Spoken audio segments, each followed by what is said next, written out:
Pahami ya hadis ini dengan baik. Yang anehnya, ada orang yang berhujah dengan hadis Abu Bakar tadi untuk mengatakan ini menunjukkan kalau tidak sombong boleh. Padahal kenyataannya, kejadian yang masalah jingkrang ya.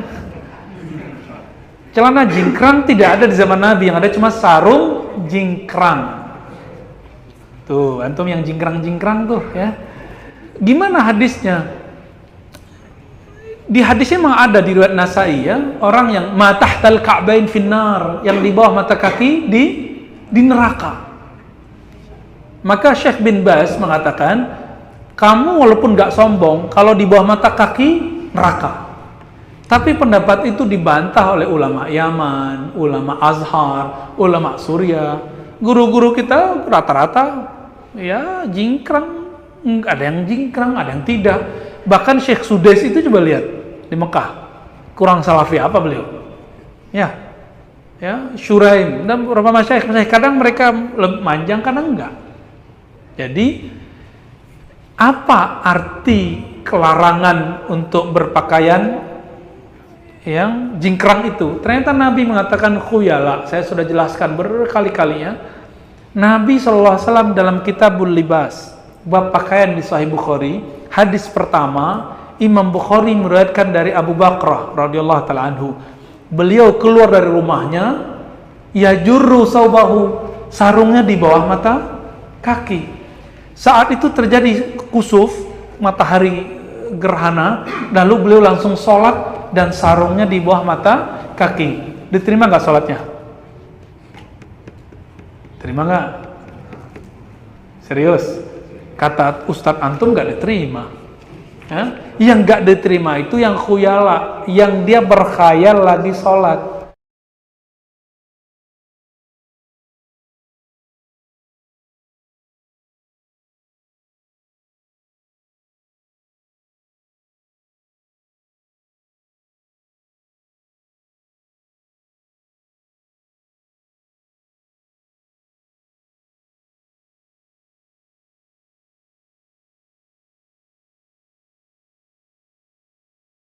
Sekarang yang berkhayal bukan yang di bawah mata kaki, yang jingkrang-jingkrang mungkin yang berkhayal. Gua nih pengikut sunnah nih ya. Terbayang begitu nggak lagi sholat? Kalau iya, sholatnya nggak diterima.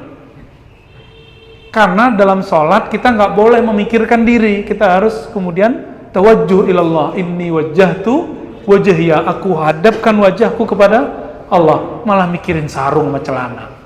Ya. Jadi nggak boleh. Jadi silakan yang jingkrang amalkan hadis Ibnu Umar, silakan yang di atas ya, yang di bawah mata kaki amalkan hadis Abu Bakrah dan Abu Bakar.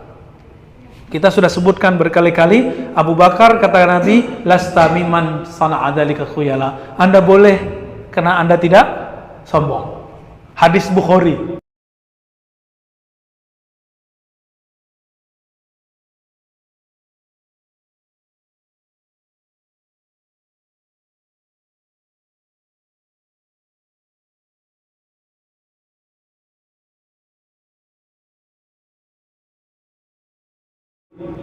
Kalau nggak percaya buka sendiri lah ya.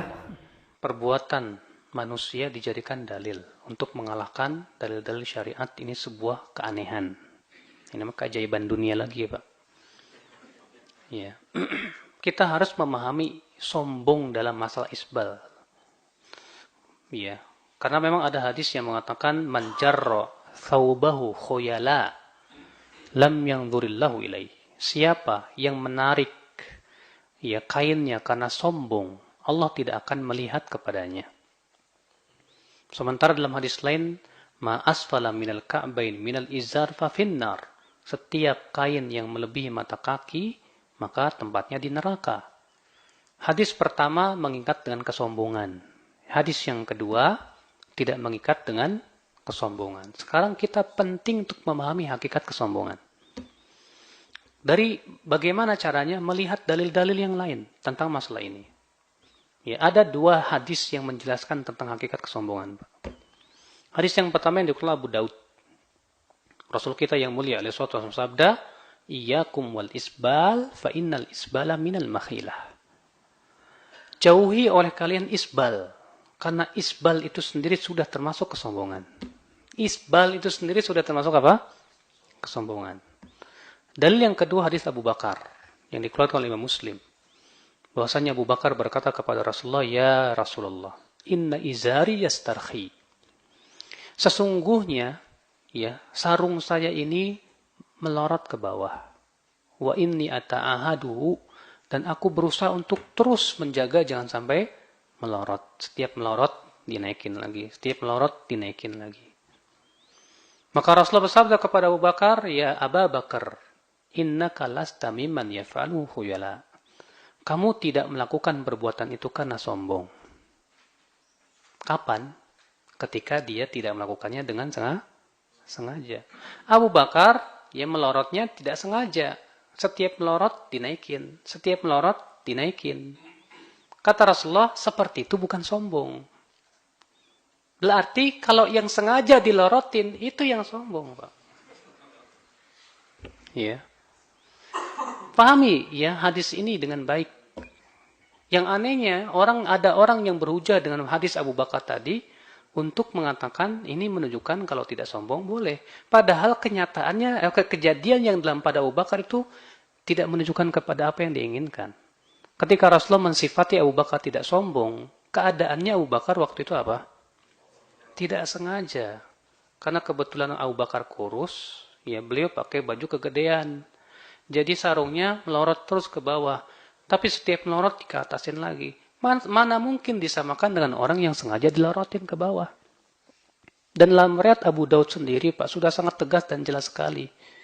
Ya Rasulullah mengatakan, jauhi oleh kamu isbal, karena isbal itu termasuk kesombongan. Belum lagi didukung dengan perbuatan Rasulullah dalam mengingkari para sahabat. Dalam riwayat Tirmidzi, Rasulullah melihat Abdullah bin Mas'ud sedang berjalan dan kainnya terseret. Maka Rasulullah segera mengejarnya. Lalu Rasulullah bersabda, "Irfa' thawbak." Angkat bajumu. Diangkat Ibnu Mas'ud. Zid, tambah lagi. Diangkat lagi. Lalu Rasulullah memegang tumitnya Ibnu Mas'ud dan berkata, tidak ada hak untuk kain melebihi ini. Rasulullah tidak bertanya dulu kepada Ibnu Mas'ud, kamu sombong apa enggak? Rasulullah enggak nanya dulu, kamu sombong apa enggak? Tidak. Dan itu ada dua kejadian Rasulullah SAW yang mengingkari itu. Yang pernah belum Mas'ud, satu lagi seorang laki-laki yang lain, saya lupa namanya. Dan di situ Rasulullah tidak bertanya, kamu sombong apa tidak? Ini menunjukkan bahwa yang dimaksud dengan sombong di sini adalah orang yang sengaja melorotkannya di bawah mata kaki. Ya, didukung lagi perbuatan Umar bin Khattab. Umar bin Khattab, ya, ketika beliau ditusuk oleh orang Majusi sampai keluar ususnya. Dalam keadaan beliau dalam keadaan sangat kritis menuju kematian itu, datanglah seorang pemuda. Lalu pemuda itu berkata, "Tibta hayyan wa mayitan ya Ibn Khattab." Wahai Ibnu Umar, engkau hidup dalam keadaan baik, engkau pun mati dalam keadaan mati syahid. Lalu pemuda itu keluar. Ternyata Umar melihat si pemuda itu pakaiannya menyeret di tanah. Lalu kemudian Umar dalam keadaan kritis seperti itu berkata, "Alayya bil gulam." Panggil si pemuda itu. Dipanggil lagi, "Ya gulam, irfa' thawbak." Dalam keadaan kritis mau meninggal, masih sempat mengingkari. "Hai gulam, angkat bajumu.